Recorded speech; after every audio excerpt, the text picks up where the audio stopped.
दोस्तों, this is Bhavnapuri. Welcome to my YouTube channel. So friends, आज हम बात करेंगे 12th स्टैंडर्ड के chapter number 5 principles of inheritance and variations के बारे में। सो बेसिकली जो चैप्टर है this is a part of genetics. तो जेनेटिक्स में हम क्या स्टडी करते हैं? जीन्स के बारे में, क्रोमोसोम्स के बारे में, जो कि हमारा नेक्स्ट जनरेशन तक कैरेक्टर्स को ट्रांसफर करने का मटेरियल है, उसके बारे में। ठीक है, तो चलिए स्टार्ट करते हैं अपना चैप्टर बिना टाइम वेस्ट किए।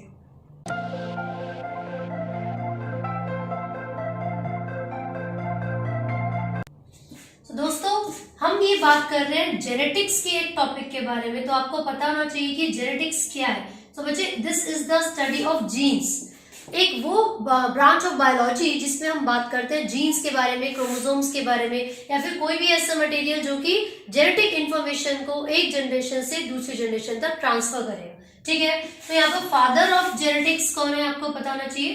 तो फादर ऑफ जेनेटिक्स है ग्रिगोर मेंडल। तो जो मेंडल है, आपने उनके काफी सारे एक्सपेरिमेंट्स भी पढ़े हैं, जिसमें से एक आपने पढ़ा था गार्डन पी यानी कि पाइसम सटाइवम के ऊपर जो उन्होंने एक्सपेरिमेंट परफॉर्म किया था वेरिएशंस को स्टडी करने के लिए। तो यहाँ पर हम उसी चीज के बारे में बात करेंगे, बट उससे पहले आपको 2-3 टर्म्स जानना बहुत जरूरी है। जैसे कि आपका चैप्टर का नाम ही है प्रिंसिपल्स ऑफ इनहेरिटेंस। तो इनहेरिटेंस क्या है, हेरिडिटी क्या है? तो बच्चे, हेरिडिटी का मतलब क्या है?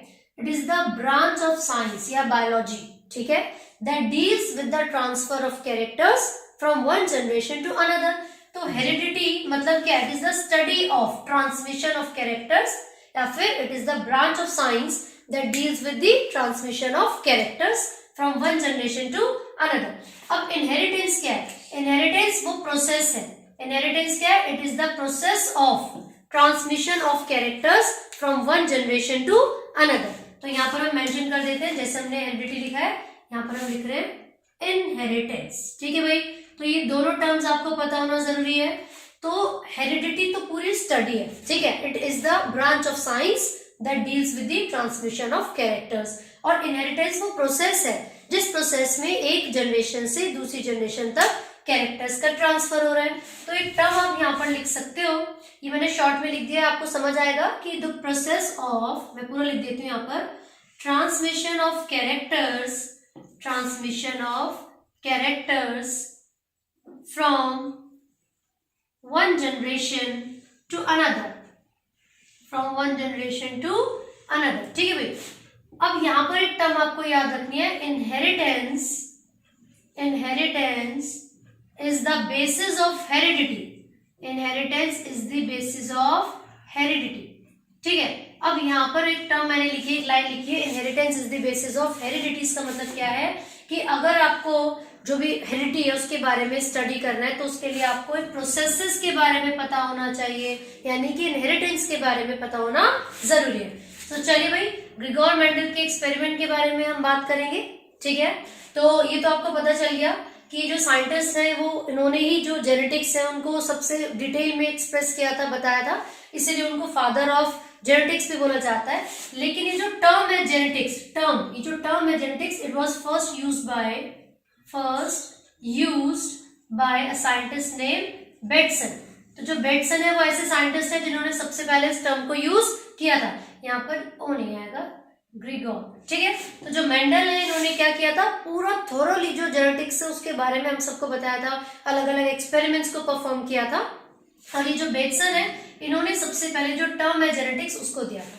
ठीक है, तो चलिए इन चीजों के बारे में हमें पता है, अब हम आगे बढ़ते हैं ग्रिगोर मेंडल के एक्सपेरिमेंट की तरफ। सो बच्चे, जो मेंडल है उन्होंने जो एक्सपेरिमेंट परफॉर्म किया था वो 1856 से 63 तक, यानी कि 7 इयर्स के ड्यूरेशन में। ठीक है, तो लगभग इनको 7 साल लगे थे उस अपने एक्सपेरिमेंट को परफॉर्म करने में। तो वो कब से कब तक था? 56 से 63। तो बच्चे, मेडिकल में ये क्वेश्चन आपसे कई बार पूछा जाता है, तो आपको पता होना चाहिए कि उन्होंने 7 इयर्स लिए थे अपने एक्सपेरिमेंट को परफॉर्म करने के लिए। फिर पूछते हैं उन्होंने जो एक्सपेरिमेंट परफॉर्म किया था वो किस प्लांट के ऊपर किया था, क्योंकि उन्होंने एक प्लांट लिया था और वो प्लांट था गार्डन पी। और गार्डन पी का जो साइंटिफिक नेम है वो आपको याद होना जरूरी है, विच इज पाइसम सटाइवम। तो यहाँ पर आपको इसका नाम हम लिख रहे हैं पाइसम सटाइवम। ठीक है भाई, चलिए, तो जो मेंडल ने अपना एक्सपेरिमेंट परफॉर्म किया था 7 इयर्स का, 1856 से 63 तक, वो उन्होंने गार्डन पी प्लांट का यूज करके किया था और उसका साइंटिफिक नेम है पाइसम सटाइवम, है ना। तो उन्होंने क्या एक्सपेरिमेंट किया और क्यों किया, मतलब उनका एम क्या था?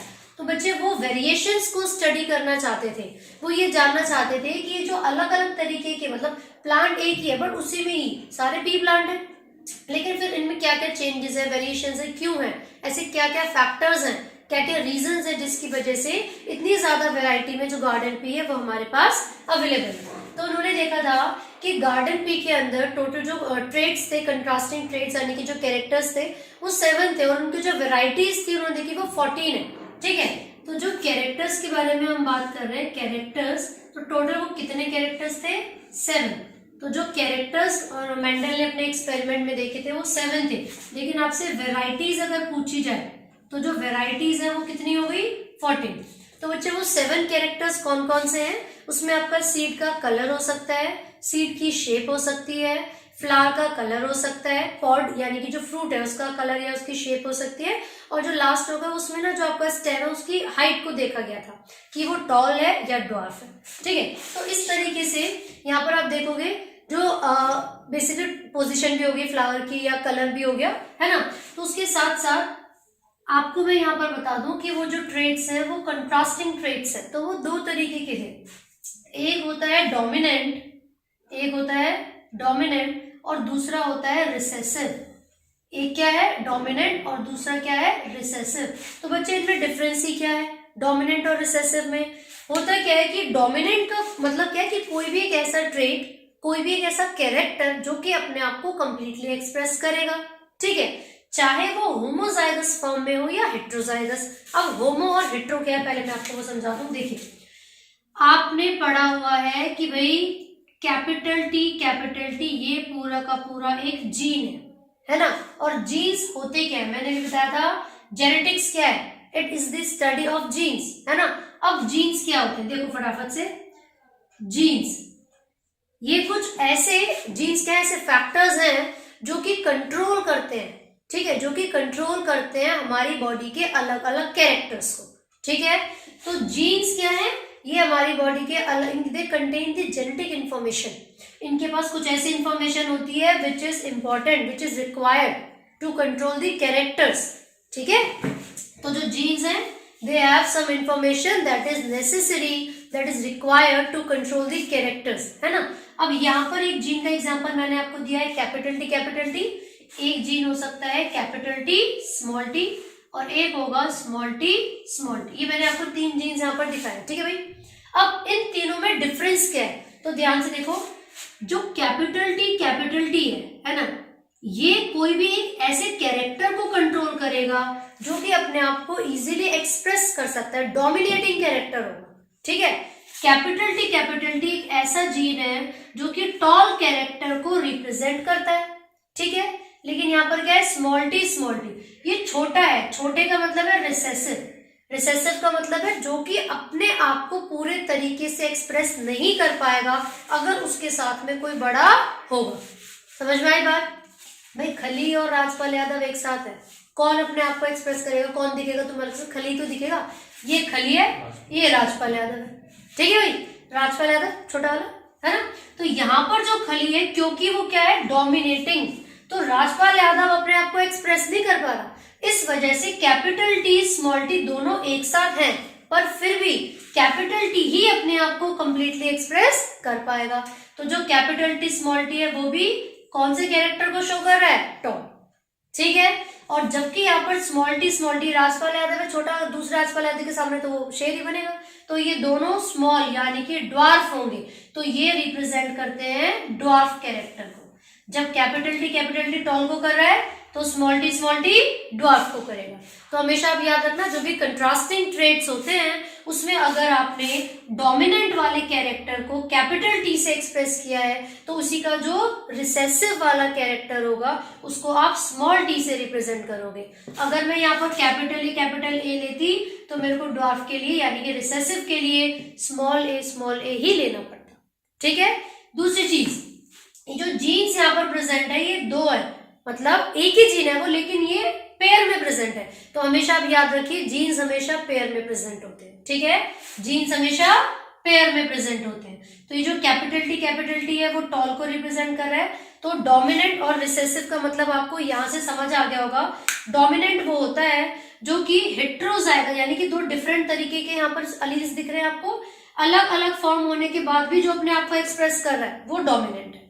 तो कैपिटल टी और स्मॉल टी में कैपिटल टी अपने आप को एक्सप्रेस कर रहा है तो वो डोमिनेंट है, और स्मॉल टी यहाँ पर एक्सप्रेस नहीं कर पा रहा है। हेट्रोजाइगस कंडीशन में वो अपने आप को एक्सप्रेस नहीं कर पा रहा है, सिर्फ होमोजाइगस कंडीशन में वो अपने आप को एक्सप्रेस कर सकता है, तो उसका मतलब है वो रिसेसिव। ठीक है भाई। तो डोमिनेंट कैरेक्टर वो होता है जो हेट्रोजाइगस कंडीशन में भी अपने आप को एक्सप्रेस कर सकता है ना। रिसेसिव कैरेक्टर वो होता है जो हेट्रोजाइगस में अपने आप को एक्सप्रेस नहीं करेगा। तो यहाँ पर dominant can express itself completely even in heterozygous condition, even in heterozygous condition। ठीक है, जबकि रिसेसिव में क्या होगा, सिर्फ और सिर्फ होमोजाइगस कंडीशन में ही अपने आप को कंप्लीटली एक्सप्रेस कर सकता है। तो यहाँ पर हमने देखा था कि जो डोमिनेंट है और जो रिसेसिव है उसमें क्या डिफरेंस है। ठीक है भाई। तो जो डोमिनेंट और रिसेसिव ट्रेट्स होते हैं उनको आप आसानी से देख सकते हैं। यहाँ पर डोमिनेंट अपने आप को कंप्लीटली एक्सप्रेस कर सकता है हेट्रोजाइगस कंडीशन में भी, लेकिन रिसेसिव अपने आप को कंप्लीटली एक्सप्रेस नहीं करेगा। क्लियर है। अब इसके बाद मैंने जीन के बारे में आपको बताया, they carry some information which is required for the transmission of characters, तो कंट्रोल करने के लिए। ठीक है, तो वो जीन्स कंट्रोल करेंगे। यहाँ पर एक एग्जाम्पल मैंने आपको दिया था, कैपिटल टी एक जीन है ना, लेकिन एक सिंगल जीन कैसे प्रेजेंट है, पेयर में प्रेजेंट है। ठीक है भाई। यहाँ पर भी आप देखिए कैपिटल टी स्मॉल टी, ये भी एक जीन है। तो अलील क्या है, द कंट्रास्टिंग यानी कि the alternate form of same gene, the alternate form of same gene is called an allele. तो यहाँ पर एक कैपिटल टी हो गया और स्मॉल टी, हालांकि एक ही जीन के दोनों पार्ट्स हैं, लेकिन ये अलग अलग पार्ट क्या कहलाते हैं, अलील। तो हम यहाँ पर अलील को अगर डिफाइन करेंगे तो हम क्या लिखेंगे, the alternate form of the same gene. तो यहाँ पर हम मेंशन कर रहे हैं the alternate form of the same gene, the alternate form of the same gene, उसको हम कहते हैं अलील। ठीक है भाई। तो डोमिनेंट क्या है, रिसेसिव क्या है, होमोजाइगस क्या है और हेट्रोजाइगस क्या है। होमो का मतलब है एक ही तरीके के अलील्स, हेट्रो का मतलब है डिफरेंट। ठीक है। फिर उसके बाद अलील की डिफाइन क्या है, जीन क्या होते हैं, है ना। Gene contain some information which is required, किस चीज के लिए, to control a character. Genes हमेशा पेयर में प्रेजेंट होते हैं। किसी भी जीन की जो ऑल्टरनेट फॉर्म है, the alternate form of the same gene is called allele. Hope आपको यहां तक समझ में आया। जो नेक्स्ट है वो है test cross. Basically test cross को हम तब पढ़ेंगे जब आपको एक क्रॉस बनाना आएगा। अब क्रॉस है क्या और कितने तरीके का है, तो चलिए हम आगे बढ़ते हैं। जो मेंडल ने क्रॉस करवाए थे उन्होंने दो तरीके के मेन क्रॉसेस पर ध्यान दिया था, एक है मोनो हाइब्रिड क्रॉस, एक है डाई हाइब्रिड क्रॉस। मोनो का मतलब 1 है और डाई का मतलब 2।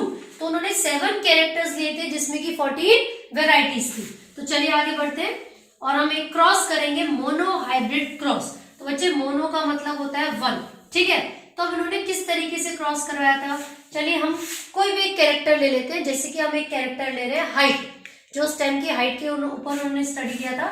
तो जो सबसे पहला कैरेक्टर हम यहाँ पे ले रहे हैं वो हमने क्या लिया है, स्टेम हाइट। और हम कौन से क्रॉस के बारे में बात कर रहे हैं, मैं फिर से बता दूं, दो तरीके के क्रॉस है, monohybrid cross and dihybrid cross. Mono का मतलब होता है जब भी आप एक सिंगल कैरेक्टर लेते हैं, है ना, और डाई का मतलब होता है जब भी आप कोई दो कैरेक्टर्स लेते हैं। तो यहाँ पर मोनो का मतलब है 1 और डाई का मतलब है 2। 1 कैरेक्टर, यहाँ पर डाई का मतलब है 2, 2 कैरेक्टर्स। ठीक है भाई। अब यहाँ पर एक ही कैरेक्टर लिया है हमने, वो है स्टेम हाइट, है ना। तो यहाँ पर आपको पता है कि इसमें कुछ डोमिनेंट होंगे कुछ रिसेसिव। तो जो पेरेंट है, अगर मैंने टॉल पेरेंट को कैपिटल टी से रिप्रेजेंट किया है तो ड्वार्फ पेरेंट को मुझे स्मॉल टी से ही रिप्रेजेंट करना पड़ेगा। ठीक है। तो यहाँ पर डोमिनेंट है कैपिटल टी और ड्वार्फ है स्मॉल टी। तो देखिए तरीका क्या है, सबसे पहले आपको पेरेंट्स लिखने पड़ते हैं।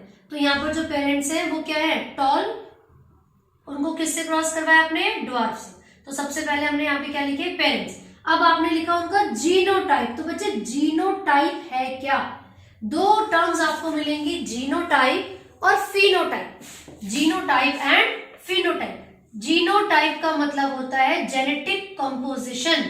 जीनोटाइप का मतलब होता है जेनेटिक कंपोजिशन या फिर कॉन्स्टिट्यूएंट। ठीक है भाई, मतलब कौन से कैरेक्टर का जो जीन्स का कंपोजिशन है, ठीक है, वो कैसा है। तो यहां पर हो गया जीनोटाइप। और फिनोटाइप का मतलब है फिजिकल अपीयरेंस। फिनोटाइप का मतलब है फिजिकल अपीयरेंस। ठीक है, तो इसके अंदर आप देखोगे, मैं एक एग्जांपल के साथ आपको यहां पर बता देती हूं। जैसे कि कैपिटल टी है, ये एक क्या है, जीन। ठीक है, तो उसका जेनेटिक कंपोजिशन है कैपिटल टी। सही है। अगर यहाँ कैपिटल टी स्मॉल टी होता, वो भी एक जीन है, तो उसका जेनेटिक कंपोजिशन है एक में कैपिटल टी और साथ में स्मॉल टी है। ठीक है, हालांकि कैपिटल टी भी टॉल को रिप्रेजेंट कर रहा है और कैपिटल टी स्मॉल टी भी टॉल को रिप्रेजेंट करता है। जो टॉल है, टॉल, वो उसका फिनोटाइप है, और चाहे वो कैपिटल टी हो या कैपिटल टी स्मॉल टी, वो उसका जीनोटाइप। ठीक है भाई, अब यहाँ पर हमने जीनोटाइप लिखा कैपिटल टी और स्मॉल टी। अब आपने निकाले हैं उनके गैमेट्स। तो भाई एक हो गया कैपिटल टी और यहाँ पर स्मॉल टी। ठीक है, अब बच्चे एक स्क्वायर है, उसको पनेट स्क्वायर कहा जाता है। तो पनेट स्क्वायर बेसिकली एक साइंटिस्ट ने दिया था, जी रेनलेट। तो उन्होंने क्या दिया था, ब्रिटिश के वो साइंटिस्ट थे, उन्होंने क्या बोला था कि पनेट स्क्वायर एक ग्राफिकल रिप्रेजेंटेशन है। वो एक ऐसी रिप्रेजेंटेशन है जिससे आप क्या निकाल सकते हो, ये निकाल सकते हो कि कितने परसेंट जो ऑफस्प्रिंग आ रहे हैं वो टॉल है या कितने परसेंट ड्वार्फ है। तो आप रेशियो निकाल सकते हो, उससे परसेंटेज निकाल सकते हो। ठीक है, या फिर मैं बोलूंगी प्रोबेबिलिटी निकाल सकते हो कि जो ऑफस्प्रिंग आएंगे वो कौन कौन से कैरेक्टर्स को एक्सप्रेस करेंगे। तो यहाँ पर हमने एक स्क्वायर बनाया जिसको पनेट स्क्वायर कहा जाता है। तो यहाँ पर जो आपके जीन्स हैं, अलील्स हैं, आप उसको इस तरीके से एक्सप्रेस करोगे। लेट्स से ये कैपिटल टी है। ठीक है, और दूसरा यहाँ पर आ गया आपका स्मॉल टी। जब आप इनको आपस में क्रॉस करवाओगे तो फिर क्या आपका रिजल्ट आएगा। देखिए, सबसे पहले कैपिटल टी को स्मॉल टी के साथ करवाया तो कैपिटल टी स्मॉल टी, इस वाले कैपिटल टी को स्मॉल टी के साथ फिर से, अब यहाँ पर स्मॉल टी के साथ अगेन स्मॉल टी के साथ। तो आपका जो यहाँ पर रिजल्ट आया है वो चारों के चारों क्या है, कैपिटल टी स्मॉल टी। तो कैपिटल टी स्मॉल टी मैंने बताया था किसको रिप्रेजेंट करेगा, टॉल को। यहाँ पर तो ये चारों के चारों क्या हो गए, टॉल हो गए, चारों के चारों टॉल हो गए। तो मैंने यहाँ पर इसकी जीन्स भी लिखे। जीन्स क्या बने, कैपिटल टी स्मॉल टी, चारों सेम है। तो अगर आपको जीनोटाइप निकालना होगा तो कैसे पता चलेगा, आप देखोगे जीन्स किस तरीके के, सबके पास कैपिटल टी स्मॉल टी है। तो यहाँ पर आपका जीनोटिपिक रेशियो आ गया 100% कैपिटल टी स्मॉल टी। जब मैं फिनोटाइप के बारे में बात करूंगी, फिनोटाइप यानी कि दिखने में कैसे हैं, तो भाई कैपिटल टी स्मॉल टी हमेशा टॉल को रिप्रेजेंट करेगा। तो चारों के चारों जो ऑफस्प्रिंग्स आपके पास आए हैं वो क्या है, 100% टॉल। तो बच्चे ये आपका जीनोटिपिक रेशियो और ये आपका फिनोटिपिक। तो जो परसेंटेज हमने निकाली है वो पनेट स्क्वायर से निकाली है। जो पनेट स्क्वायर दिया था साइंटिस्ट ने, वो एक ब्रिटिश के साइंटिस्ट थे। अभी लास्ट ईयर ही जो क्वेश्चन मेडिकल में पूछा गया था, वो साइंटिस्ट का नाम ना पूछकर आपसे पूछा गया था वो कहाँ के थे। ठीक है, तो ऐसे क्वेश्चन भी आपसे पूछ लिए जाते हैं। तो बच्चे एक चीज मैं आपको यहाँ पर बता दूं, जब आपने इन दोनों पेरेंट्स को एक दूसरे के साथ क्रॉस करवाया, तो जो आप क्रॉस करवा रहे हो उसके रिजल्ट में जो जनरेशन आई है, ये पहली generation, this is called F1 generation. और F1 का मतलब होता है फीलियल 1 जनरेशन। तो यहाँ पर जो रिजल्ट आया है, जो पहली जनरेशन आई है, उसको हम क्या कहते हैं, फीलियल 1 जनरेशन। लेकिन जैसे ही F1 जनरेशन में आए हुए बच्चों को, यानी कि ऑफस्प्रिंग को आप सेल्फिंग करवाते हो, आपस में क्रॉस करवाते हो, क्योंकि प्लांट्स है, प्लांट्स में सेल्फिंग हो सकती है। तो फिर जो नेक्स्ट जनरेशन आएगी वो सेकेंड जनरेशन होगी, उसको हम F2 जनरेशन या फिर फीलियल 2 जनरेशन कहते हैं। तो हमारे पास क्या रिजल्ट आया, F1 जनरेशन में 100% tall phenotype, 100% capital T small T genotype. अब हम क्या करेंगे, अब हम करेंगे सेल्फिंग। तो सेल्फिंग में क्या होगा बच्चे, सेल्फिंग में जो आपका F1 जनरेशन का रिजल्ट है उनको आप आपस में क्रॉस करवाओगे, यानी कि कैपिटल टी स्मॉल टी को कैपिटल टी स्मॉल टी के साथ ही क्रॉस करवाएंगे। तो चलिए आगे देखते हैं F2 जनरेशन में क्या रिजल्ट आएगा। सेम चीजें करोगे आप और इन दोनों को आपस में क्रॉस। तो कैपिटल टी स्मॉल टी को जब कैपिटल टी स्मॉल टी के साथ ही क्रॉस करेंगे तो देखिए क्या रिजल्ट हमारे पास आता है। तो हम यहाँ पर देख रहे हैं सेल्फिंग करवाने पर capital T small T, capital T small T. तो आपने यहाँ पर सबसे पहले गैमेट्स निकाल लिए, तो कैपिटल टी स्मॉल टी अलग अलग हो गए यहाँ पर भी। अब आप एक पनेट स्क्वायर बनाओगे इनको आपस में क्रॉस करवाने के लिए। कई बार हम क्या करते हैं कि पनेट स्क्वायर ना बना के डायरेक्टली ऐसे क्रॉस कर देते हैं, तो बच्चे जो ज्यादा एप्लीकेबल है वो पनेट स्क्वायर। आप कोशिश करें कि बिल्कुल वैसे ही आपका आंसर हो। मैं एक बार ये तरीका भी समझा देती हूँ, क्योंकि यहाँ पर दो अलग अलग एलिमेंट्स हैं। ये वाला कैपिटल टी के साथ भी क्रॉस करेगा और ये स्मॉल टी के साथ भी क्रॉस करेगा। तो देखिए कुछ इस तरीके से, तो ये कैपिटल टी यहाँ पर आपका रिजल्ट आया, कैपिटल टी स्मॉल टी। अब इसको आपने इसके साथ भी करवाया कैपिटल टी स्मॉल टी, और इसके साथ भी करवाया स्मॉल टी स्मॉल टी। तो बच्चे यहाँ पर पहले स्मॉल टी था फिर यहाँ पर कैपिटल टी था, लेकिन मैंने जो तरीका लिखा है उसमें पहले कैपिटल टी है फिर स्मॉल टी। तो ये लिखने का तरीका है, इससे आपको कोई भी कंफ्यूजन नहीं होगी। तो बेटर रहेगा कि आप जो डोमिनेंट रेट है उसको पहले लिखें और फिर रिसेसिव, जैसे नॉमेनक्लेचर होता है ना, हमें रूल मानने पड़ते हैं, एक तरीके से आप इसको रूल समझ लीजिए, आपको बहुत आसानी रहेगी। तो बच्चे यहाँ पर जीनोटाइप अगर मैं देखूं, जीनोटाइप मतलब भाई हमारे पास रिजल्ट में 4 ऑफस्प्रिंग आ गए, ठीक है। अब जीन्स कौन कौन से हैं? कैपिटल टी भैया एक हो गया capital T small T, capital T small T, यहाँ पर capital T small T ratio निकाल रहे हैं हम। फिर तीसरा बचा स्मॉल टी, ठीक है। तो जो जीन्स का रेशियो यहाँ पर निकल के आया है वो आप देख सकते हैं, कैपिटल टी सिर्फ एक है 1, कैपिटल टी स्मॉल टी ये 2 है, और स्मॉल टी भी 1। तो जीनोटाइपिक रेशियो क्या हो गया? 1:2:1। तो जब आपने F2 जनरेशन निकाली, दोनों में सेल्फिंग करवाई, तो आपका जीनोटाइपिक रेशियो क्या आया? 1:2:1, ठीक है। अब मैं बात कर रही हूँ फिनोटाइप के बारे में। फिनोटाइप का मतलब होता है फिजिकल अपीयरेंस। तो आप मुझे बताओ ये किसको रिप्रेजेंट करेगा? कैपिटल टी टॉल को, ये दोनों, ये भी टॉल और ये ड्वार्फ। तो भैया यहाँ पर टॉल कितने हो गए? 1 2 3। तो यहाँ पर फिनोटाइपिक रेशियो हो गया 3:1। तो ये तरीका है जीनोटाइप और फिनोटाइप के रेशियो को पता लगाने का। तो जीनोटाइपिक रेशियो है 1:2:1 और फिनोटाइपिक रेशियो है 3:1। फिनोटाइप का मतलब है वो दिखने में कैसा, फिजिकल अपीयरेंस, टॉल, तीनों ही टॉल्स है, यानी मतलब उनका जो जीन्स है, जेनेटिक कंपोजिशन अलग अलग है, तो वो हमने जेनेटिक रेशियो निकाला। लेकिन फिनोटाइप में फिजिकल अपीयरेंस की बात करते हैं, वो दिखने में क्या है, टॉल है या ड्वार्फ। तो 3 टॉल थे और 1 ड्वार्फ, तो फिनोटाइपिक रेशियो हो गया 3:1। तो ये हमने मोनो हाइब्रिड क्रॉस के बारे में पढ़ा है, जिसके अंदर हम देखते हैं कि जो भी पेरेंट है उनको आपस में क्रॉस करवाया जा रहा है, एक टॉल पेरेंट होगा, दूसरा ड्वार्फ। F1 और F2 दो तरीके की जनरेशन निकलती है इसके अंदर, वो तरीका मैंने आपको समझा दिया, ठीक है। लेकिन बच्चे जब भी हम जैसे आप करते हो कि टॉल पेरेंट ले लिया मैंने, यहाँ तो मैंने भी ये बताया है कि टॉल तो ये भी है और टॉल तो ये भी है। क्या किसी पौधे को देखकर, प्लांट को देखकर आप पता लगा लोगे कि ये चलो ये टॉल है, कोई बात नहीं, दिख के पता चल रहा है मुझे, लेकिन उसका जीन्स क्या है, जेनेटिक कंपोजिशन क्या है? वो जो टॉल प्लांट है वो अंदर से कैपिटल टी को कैरी कर रहा है या फिर वो कैपिटल टी स्मॉल टी को कैरी कर रहा है, तो नहीं बता सकते आप। तो ये डिटरमाइन करने के लिए एक टेस्ट होता है, एक क्रॉस होता है, उस क्रॉस को टेस्ट क्रॉस कहते हैं। फिर से सुनिए, टेस्ट क्रॉस क्या है और टेस्ट क्रॉस क्यों करते हैं? टेस्ट क्रॉस का जो एम है टू डिटरमाइन, हम इसको हम करते क्या है, इसके अंदर हम क्या करेंगे, to determine the genotype of dominant parent. भाई जिस डोमिनेंट पेरेंट को आप क्रॉस करवा रहे हो उसका जीनोटाइप है क्या? मैंने बोला डोमिनेंट पेरेंट क्या है, टॉल। तो टॉल तो भाई कैपिटल टी भी हो सकता है और कैपिटल टी स्मॉल टी भी हो सकता है।